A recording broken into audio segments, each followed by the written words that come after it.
Mark your calendars, save your dates, request your PTO. The time has finally come. We have a Big 12 schedule. This is the Iowa State Fan Perspective.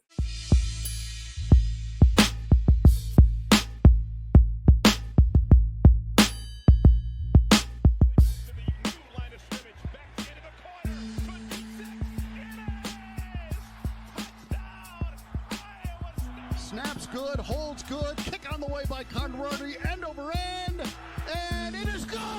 Kyle Conradi hit a 54-yard field goal, and Iowa State leads it 20-19! Oh my goodness! What's up, everybody? Welcome back to the Iowa State Fan Perspective, brought to you by us here at Play the Fights on College Football Show. Appreciate you guys tuning in once again as we have a lot to cover tonight. We have the Big 12 schedule. Better late than never, but Brett Yormark finally gets us what we deserve. The Big 12 schedule is officially out. We know dates. We have exactly what the schedule will look like for the Iowa State Cyclones and the rest of the conference. Justin and I will have you covered with all of our thoughts and perspective on that tonight. Justin, got a little bit of good news of football in the month of February. How are we doing tonight? Something to take our mind off of a rough little stretch in basketball season. Yeah, what's going on, man? I was going to open up talking about basketball a little bit, but once you started playing that intro, I started and looking at the schedule a little bit, I started to get a little nostalgic. I think I'm starting to miss football a little bit. Yeah, I was going to say the only basketball we will be talking tonight will be Luka and the trade to the Lakers. No, I'm just kidding. No, it's good. Iowa State has a lot to play for left with the basketball season, but we're not here to cover that tonight. We're here to talk all things Iowa State football related. It really, like, Justin and I go to usually one road game a year, so we have just been clamoring for this schedule to be released. And the Big 12 was, of course, in Big 12 fashion, being just the last one to announce all of its official dates. I think we're covered for at least the Power Four conferences. The ACC released last week. The SEC, we covered it in our Play the Fight Song live show last night. Go back and check that out as well. And I think we know the Big Ten, but so we're all good to go there. We're waiting for some G5 if you're like us and you're into that as well. But we have a lot to get to tonight. As always, our shows are brought to you by our partners at No Rivals. Shop norivals.com. Use the code PTFS at checkout for free shipping on the best hats in all of collegiate sports. If you are a Nebraska fan and you like Parks' channel, you found your way onto this channel. You guys have Nebraska up on shopnorivals.com. Go check that out. That's big time. Iowa State fans. I have a good feeling about heading in the right direction with No Rivals. So go to the teams tab, request the team, let them know that we still need some backwards, upside down Ames hats or whatever it looked like. Justin, where do you want to get started tonight? I think we're gonna dive into probably the Iowa State side of things first, but then we will take a look at the entire landscape.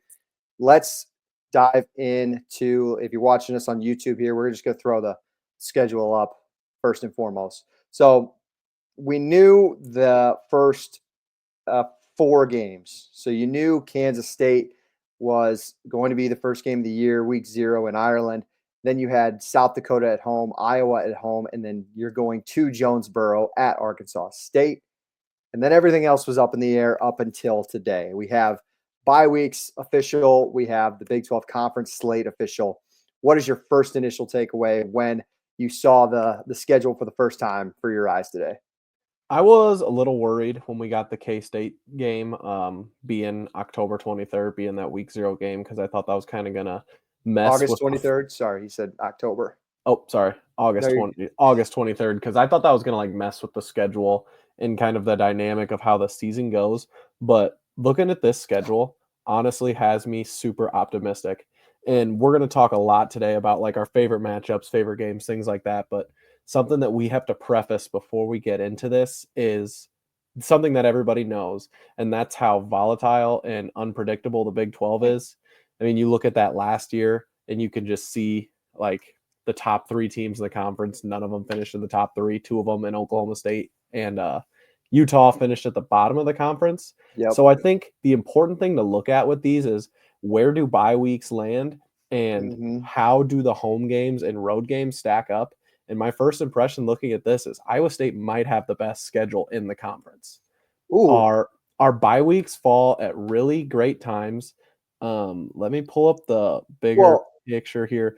We only have one stretch in the whole season where we play 4 straight weeks, and that's the first 4 games of the year. And then our bye weeks fall in a way where we play 4 games, bye, 3 games, bye, 3 games, bye, 2 games. yep. That's going to be perfect for us rest wise. And we only have one stretch in the entire season where we've got back to back road games. And granted, that comes at a pretty tough time of the season moving into like our 2 toughest games of the year on paper, but we've got to bye before that.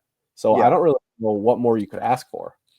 Um, I want to preface by you can take the Ireland game, the week 0 game against Kansas State for what it is.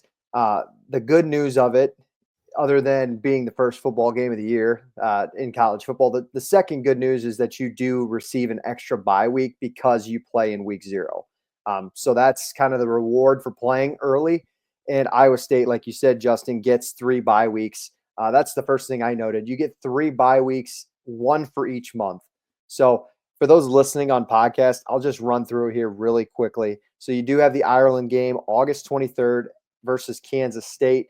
Then you're back in Ames the week later. Really interested to see how that dynamic plays out, traveling across the country or traveling outside of the country, coming back. And you have a really good FCS program in South Dakota coming to town, former Iowa State quarterback playing there.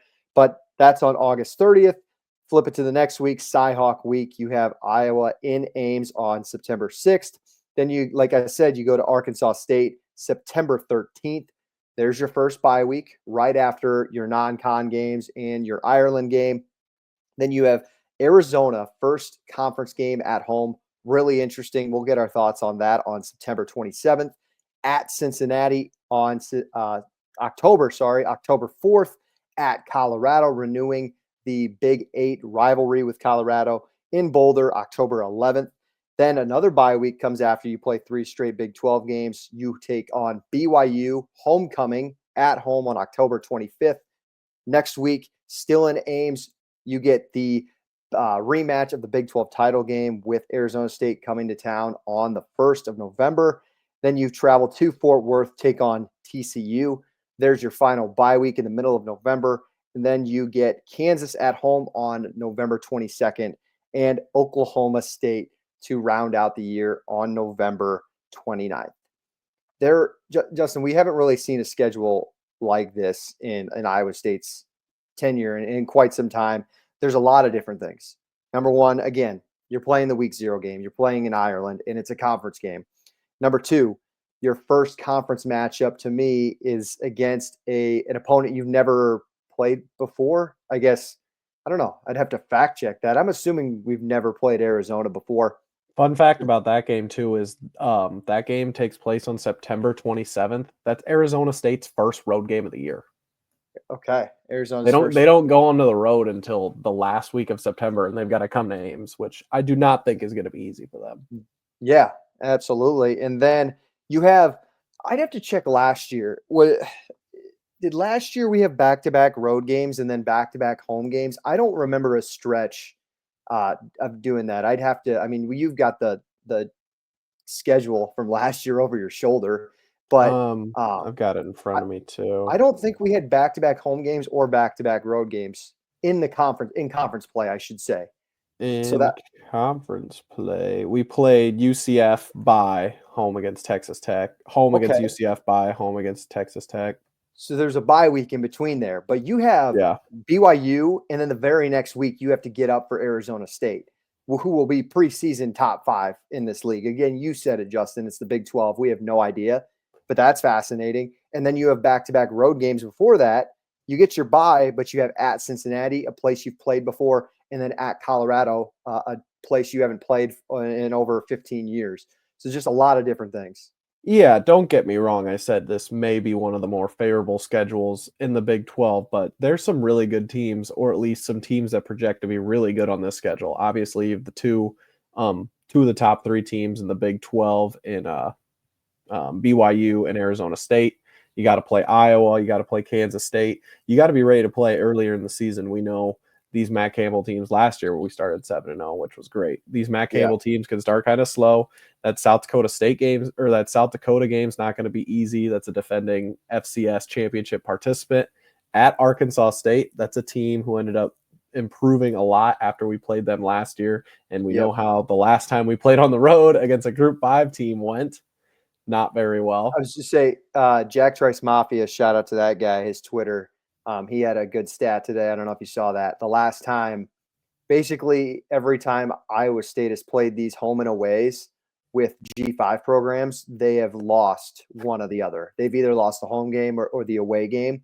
And then go back to 2 years ago, Ohio came to town in 2022, and then 2023, they lost in Athens. So you said it, Justin. Arkansas State, I think they have Rayner back, the quarterback. They have Butch Jones back. Like, it's going to be a better team than what we saw a year ago. Yeah, and that's just obviously one of the easiest games we're going to play all year, regardless of how good they're going to be. So it's a fool's game to go through and try to circle what you think is going to be wins and losses, especially in February. And that's coming from the guy who loves over-unders. I looked at our over-under today. Do you know what we're sitting at for wins? 7.5. I didn't see it, but I'm guessing. We're sitting at 7.5, and the money's on the under, so it's plus money for over. And I haven't taken it yet. I mean, I'm sure I will, but it's hard to go through there and just start circling games and like, oh, that's going to be a win. That's going to be a win. That may be a loss, because you don't know how these teams are going to shake up, especially in this conference. But I just don't think we could stress how big those bye games are going to be, especially having one a month like we talked about. Think back to last season with how many injuries this team went through. Do you know how important it would have been to have those byes throughout the season? To finish the year last year, we had 5 games in November, like the most challenging week or the most challenging month in college football. We had 5 games in November and then had to play the best team in the conference 1 week later. We played 6 straight games to end the season. And just think of how that Iowa State team got manhandled and looked just beat down and wore down by that 6th game against Arizona State. If somehow Iowa State gets their way back into the Big 12 championship this year, they're going to be coming off a bye and only 2 games. It's going to be their 3rd game in a row instead of their 6th game in a row. It's just little imbalances like that could really help this team, where if you look around the conferences or look around the conference, there's some teams in the Big 12 who have to play 7 games in a row this year. Iowa State doesn't have to play any more than 4. That's a good point. But you said it as well, the bye week. It's funny because we thought the bye week came at a perfect time last year. The second one, they came after the UCF game, and you're like, this team needs a week to relax. And then they went on to struggle through November. They eventually recovered for the most part, but it's just kind of funny how that ended up. And I don't think that was a product of the bye, though. No, I know. I'm just saying that it's kind of funny and ironic. And you used one of your buys immediately after the Iowa game, which, looking back, I thought it was a good idea. And then now hindsight's 2020. It's like, well, you kind of wasted a buy after just playing 2 weeks. Now you have 4 weeks before you take your first one. I can't remember the last time. Like, I know Iowa has an over-under set at 6.5, but man, you're going to play a top 25 team in K-State. You're going to play a top 5 FCS team in South Dakota. You're going to play an Iowa team, which just anything goes. And then, like I said, you got to go to Jonesboro, Arkansas, and to play Arkansas State. Like, I don't remember the last time we've had such a tough stretch to start the year. That was fascinating to me. The other little quirk that I thought was interesting, you're ending the season at Stillwater. Don't think that's ever happened. I mean, that's one of the common opponents you've had in this new Big 12. You've played Oklahoma State since your Big 8 days, but you still travel to Stillwater to end the season. I know they weren't so good last year, but like, I think Mike Gundy will bounce back and that team will be ready to go. Yeah, that's absolutely not a game you can just look at last year and be like, oh, that'll be a win for us. That is going to be a really tough place to play. I'm just thinking, like, say we do survive the schedule somehow and you're still playing for a shot at Dallas. Like, it was a lot more fun to have K-State to come to town last game of the year last year than going to Stillwater. And you just never – Iowa State just hasn't had a ton of success going there. So thought that was fascinating. We'll cover the entire Big 12 here in a second, Justin, but any last kind of thoughts on Iowa State's schedule in general? As a fan, you are rewarded with a fantastic home schedule, but I've said that before on the show. Yeah, that's what I was gonna say because I was trying to go through. I don't know. Do you want to talk about what game you're most excited for? I tried to go through and Yeah, pick what game I'm most excited for, and I couldn't pick one. I mean, all the home games are great this year. that's I will say I'm it's got to be. Well, I hope my BYU friends let us know they're in town and we get together with them on the 25th. That would be great. They were awesome to us a couple of years ago when we went out there, but it's got to be Arizona State. I mean, you get the rematch. They get Sam Levitt back, Jordan Tyson back, Coach Kenny D's back. I know we never know what to expect in the Big 12, but you have so much production back. Like it's going to be hard to envision that team not even being in the race for a Big 12 title. Just like I think they're still going to be really good to be in the hunt. And them coming to Jack's Rice Stadium first weekend of November, just that fires me up. I don't remember a home game that Iowa State's had in quite some time in Big 12 play that they've had something to really be excited about. I think the one I'd go back to was Texas 2 years ago. But that was a game like you had to play your absolute A game to go out and win that football game. Yeah, I was at that game. That was one of those things where it was like a bona fide playoff team, and Iowa State looked really well, but they were just a little outmanned in that one. But Jack Trice was ready for it. One of those games that I guess I'm circling is that Kansas game being the last home game of the year. Kansas, a team that's beat us 3 years in a row now. Yep. Um, Good point. they're bringing back Jalen Daniels, Jalen Daniels, I believe, Yep. and that being our last home game of the year, there's always a lot of implications on that. That's always an emotional night for Campbell and his team. Uh, Senior sandwich night. between two or a bye week and a road Yep. game there. That's just gonna be a tough game for Iowa State and one they're absolutely going to need to win. That's not going to be easy for them. Where I know a lot of people, it's hard to get excited about Iowa State versus Kansas State football or Iowa State versus Kansas football, but that's one that I'm going to be pretty amped up for. Yeah. Great point. Let's get to it. Before we get into all that, again, like the video, subscribe to the channel. Um, all of our Iowa State fans, let us know. Like, is there a road game you guys are trying to make this year? Is there one home game you guys are super excited about? If you're a Big 12 fan in general, we'll get to all your guys' teams here in a second. Let us know in the comments what you think about your schedule release and how it shapes out for you guys into the rest of the season. Trying to get to 1,000 subscribers here. Play the Fight Song. We cover college football all year round. Check out our live weekly episodes every single week, usually airing on Wednesdays. All right, let's get to it. We have the entire landscape. If you're watching on YouTube, you might need a magnifier glass to look at the slate, but we do have the entire Big 12 schedule for all 16 teams pulled up in front. Justin, I'll ask you first. Any initial takeaways when it comes to just the entire Big 12 schedule release and conference play for 2025? Yeah, I mean the biggest takeaway for me is I honestly thought it was pretty balanced looking at it. There wasn't any schedules that popped out to me that looked a lot easier, looked a lot tougher than some. There are some teams in there that like I touched on, like let me look who it was. Colorado, Houston, Oklahoma State, and Texas Tech all have stretches where they have to play 7 games in a row. Yep. I think that That's is tough. That's tough, yeah, man. I think that's going to be pretty brutal. And some of the stuff that I look for is like how do some of the November stretches play out because we know the Big 12 always comes down to the very end. And if we look at a team like Baylor who finished the season really strong last year, I think they've got the easiest November in the conference. They Yep. have 3 home games in their last 5. And their only road game is at Arizona. Hmm. I think that could be a very favorable matchup for them, which if they start the season like they did last year, there'll be a pretty good spot to finish pretty high in the Big 12 this year too. The first one for me is assuming you're probably your preseason front runner, Arizona State, has 4 road games outside of traveling to Starkville, which brings me to my next point. I know that we kind of knew what the pre or the non-con was going to look like for the Big 12, but this was a good reminder when I took a look at this slate that the Big 12 has so many prove it games this year. And I think this league is going to it could be good enough, Justin, to get 2 teams in. It depending on how things shake out. Again, that's so far away, but there are good enough teams in this league where it might have a shot at 2 teams next year. But it starts with the non-con, and it starts with those prove-it games. I have Arizona State traveling to Starkville. They take on Mississippi State. Colorado has Georgia Tech at home.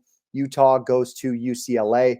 Baylor gets Auburn at home, and then they go to Dallas to play the last year's college football playoff participant in SMU.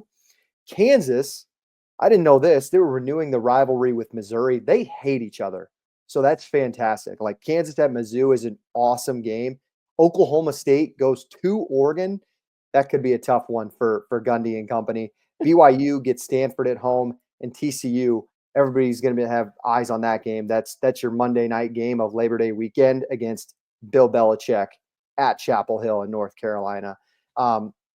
West Virginia has at Ohio, like your MAC champions from last year. I think Parker Navarro's back. It's going to be a good team. And you have Pitt. So I'm glad they softened it up a little bit. I mean, bringing in a new coach, I mean, playing Pitt, Penn State, and whoever they always play, adding Robert Morris on there instead, it's probably a better idea for them. Yeah. They added Rich Rod this year. And I think, in this new landscape of college football, like there's no reason West Virginia can't go out and win 6-7 games next year. I know West Virginia fans kind of have bigger expectations than that just because what Rich Rod built there over a decade ago. But who do you think, Justin, has the toughest draw or the toughest schedule when you look at it? Overall, I think TCU could be one of those teams that has the toughest draw. If you just look at their road games in conference play, they have to go at Arizona State, at Kansas State, at West Virginia, at BYU, and at Houston, which Houston is a team we project to be better this year, and playing in Morgantown's never easy. Having to play at Arizona State, at K-State, at BYU is a pretty tough draw overall. If you look at some of the toughest stretches in there, Arizona's got 5 games in November. That's never something fun you want to do. That's what Iowa State had to go through last year where they suffered 2 of their losses. And BYU's got a really tough stretch from October 11th to November 15th. Let me look who they got there. So they go at Arizona, and they have a rivalry game in Utah. They have to go at Iowa State, and then they've got at Texas Tech, which is a pretty tough draw for as far as the whole conference goes. But if I think I had to pick one team who had the toughest schedule overall, it'd probably be TCU. Well, TCU too. We talked about Iowa State taking that bye week last year after the Iowa game. And we look back now, we're like, did we really want to take a bye week that early? They have a bye week immediately after that North Carolina game. I get it. They're playing on a Monday. That's just a tough turnaround going on the road. But you play Abilene Christian in 2 weeks after that. I know Abilene Christian took Texas Tech to the wire last year, but couldn't you get away with it playing an FCS team on a shortened week and after going to North Carolina on a Monday? Feels like you're going to want that bye week back later in the year because, Justin, like you said, that's one of your teams that does play, I believe, is at least 6 or 7. It's 7 in a row. Yeah, and you're ending it at West Virginia on that 7-game road streak. For me, I think it's Kansas, and Kansas is going to be really good this year. Barring a slow start like last year. I mean, they return a lot of their guys. Jalen Daniels is back, like you mentioned. You got to replace the running backs. But outside of that, man, you have at UCF, at Texas Tech. That's back-to-back in the middle of your season. That's brutal. You have Kansas State at home.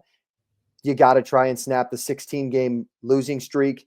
Maybe you do it at your new renovated stadium in 2025, but you still have Kansas State. You have at Arizona. You have at Iowa State. You have Utah at home to end the year. They don't miss really much of the top dogs outside of maybe Arizona State. But, I mean, you never know. I think Utah is going to be one of the front runners again this year, just even, based off last year. I think getting them on your schedule is still tough. And then I mentioned they have to go at Missouri the third week of the season for them. It's their 3rd game of the year. And that's not going to be an easy game either because Missouri will probably be a top 30, top 25 team. Fun fact, they're also playing on week 0. They're playing Fresno State in their new stadium. So that'll be interesting. They do get 3 bye weeks in their season, but the stretch of West Virginia, Cincinnati, at UCF, at Texas Tech just feels daunting to me. Yeah, it's going to be tough for a lot of these teams. I was trying to look through, and I know we'll do like a Big 12 rankings pod when we get closer to the season, but it's hard looking at these schedules trying to predict who's like you have a good feeling about who's going to be successful and who's not. A lot of Yep. this is going to come back to health and how much you trust like these coaching staffs Mhm. and how that quarterback play is going to go for you, especially. And tying that back in, looking at the whole conference play, that gives me a lot of confidence in a team like Iowa State where you think the buys can help at least be keep them healthy. Although when you get in buys sometimes, if you're a team that's in rhythm, sometimes that can take you out of a rhythm hitting a bye week. So got Right. to monitor that. But bringing back Rocco and obviously having Matt Campbell at the helm is something that's a big plus. I will say too, another team that doesn't have a great schedule, West Virginia. I mean, they go at Kansas, they have Utah at home, they have at BYU, at UCF, at Arizona State. That's a lot of miles, and those are going to be tough road tests as well. Justin, what's the best matchup, like best game, best conference game in your eyes, or just most interesting? It doesn't even really have to be the best one that you pulled away outside of the Iowa State. Okay, outside of Iowa State, because I would have said Iowa State, Arizona State, just Arizona being a State, being a yes, rematch of the championship last year. Another one that I was kind of circling was happens to be on the same week. It's Kansas State and Texas Tech. Trying to see who the home team is. it's kind of funny you Um, have Texas Tech. because I think Texas Tech had the huge portal class, so I mean a Yes, lot. They're going to be a big favorite going into the year at least. So yeah, Kansas State on the 1st of November has Texas Tech at home, coming off that Kansas game. And Texas Tech has a home game against Oklahoma State the week prior. And that's like right in the heart of their long stretch. I think that could be a pretty big game. Just looking as far as it's hard to predict the games, obviously, but West Virginia and BYU play each other on a Friday night, the mm, first weekend of October. That's yep. going to be like as college football can get. That takes place in at BYU That's yeah, in in Provo. Provo. So who knows how good both those teams are going to be, but that's going to be a pretty sweet game. And it's the only standalone Friday game that I saw in the regular season for the Big 12, I didn't see which I I was didn't kind of see disappointed with. I was thinking when Fox got that Friday night game, that was going to become like a big thing for the Big 12 to be kind of on like standalone TV, but it looks like we only got the one this year, which kind of sucks. I'm reading small print here, but Arizona State could, like, the Black Friday matchups, like Arizona State Oh yeah, could I don't be really count those since they're the last game of the year because there's a lot of games on those Fridays. I was more trying to look sure. for some of the standalone games. In the standalone, yeah, which maybe we'll see, like, maybe they get rescheduled because Fox has those Friday Night Lights games or whatever they had this year. I know it's mostly Big Ten last year, but for me, I'll go 1A, 1B, most interesting game, and it comes on the same week. It's Texas Tech traveling to Salt Lake City. They take on Utah. That's the first game in Big 12 play. That's in week 4. I believe that's on September 20th. So Iowa State fans can sit back and enjoy that one. Um, Fascinating. Just fascinating because can Kyle Whittingham get his group off the deck? Is this the last season of Kyle Whittingham? All things are kind of looking towards that way.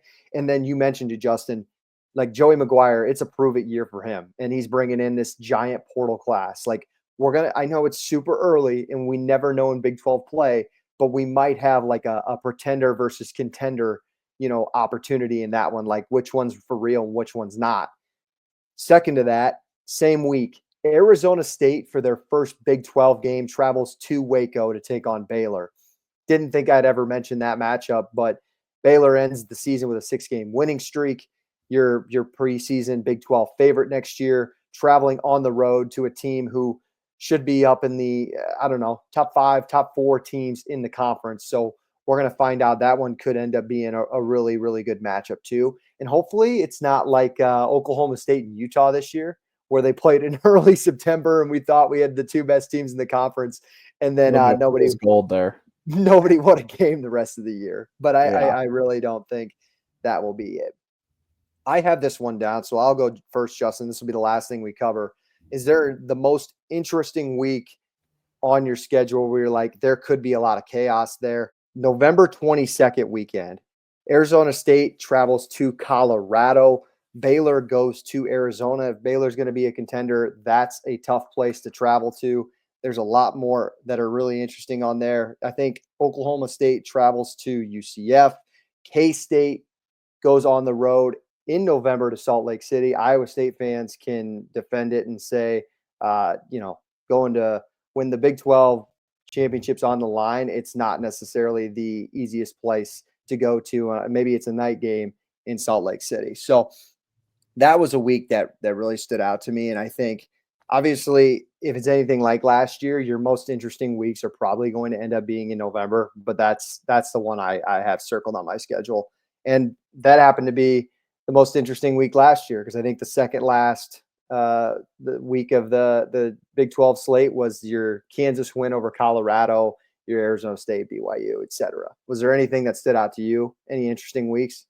I kind of touched on it already, but that first weekend of November, you've got Iowa State and Arizona State playing, and then you've got Kansas State and Texas Tech. I think those four teams are going to be probably five or six of your top contenders in the Big 12 this year, and to have four of them squaring off right there to start November, that could kind of kick off a lot of things that could predict where the Big 12 race is going to be heading in the month of November. Absolutely. Again, it was fun to talk hypotheticals, but it's the Big 12 football product is just better to see for your own eyes because as fun as this is to talk in February, we have no idea where this will head. And I think that's the fun part when we do get to September, October, and November. Justin, before we get out of here, we have to, it's early, but we've been looking at it. Like, where we think we're heading this year? Iowa State, like where's our road game you think you're trying to get to? The Airbnb has already been picked but not booked. For of course it what is. is the day? October 11th. October 11th. Going Boulder is the plan. Honestly, I don't blame you for getting ahead of that. I know that. I think Iowa State's going to travel really well there. We'll see where Colorado's kind of at that point of the year. I think we're going to know a lot about them by that point. Quarterback change, Coach Prime, for all we know, Cowboys got a new coach, so he's around. So it's going to be fascinating. I'm glad Iowa State fans get to do that, and I think there are a lot of old Big 8 like fanatics that really want to go experience that again.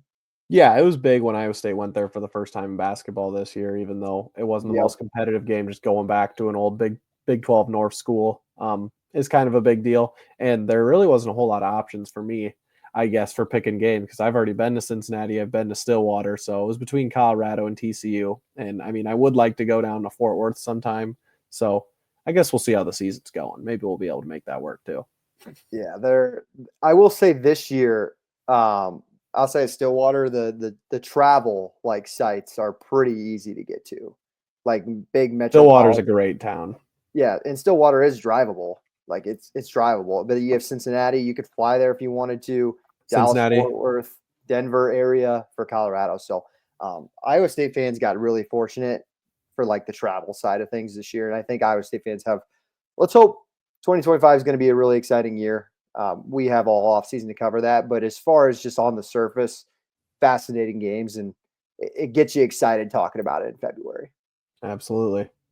All right, Justin, that's all I got for tonight. Appreciate you guys tuning in. We went about 30 minutes long. I think this is what we're going to do for the remainder of the off season. Stay tuned for our next episode. It'll probably be out in a couple of weeks.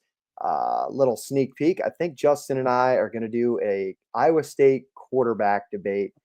Who could potentially be the greatest of all time in Rocco Becht or Brock Purdy, as well as other stuff. Make sure you guys keep an eye out for that. Have a great rest of your week. And as always, how we send us out here at the Iowa State Fan Perspective. Go Cyclones.